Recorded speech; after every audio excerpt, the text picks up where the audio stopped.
Следващият ми гост, това е Кристина Паскалева и аз сега ще прибера тези четки за зъби. Те няма да ни трябва за следващите минути.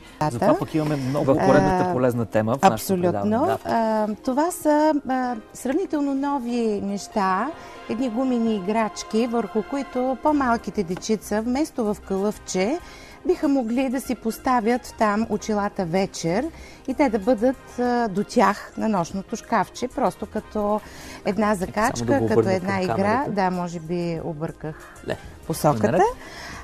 Така че това представляват, когато детенцето има нещо такова. Много често родителите, специално българите, сме малко по-консервативни и предпочитат нещо, което ще върви на всичко, въпреки че дрежките са цветни, обувчици, всичко друго е цветно, но така или иначе това е въпрос на личен избор.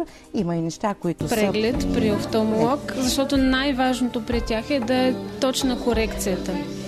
И след това, ако има някаква корекция или пък няма, да се направят очила с антирефлексно покритие, защото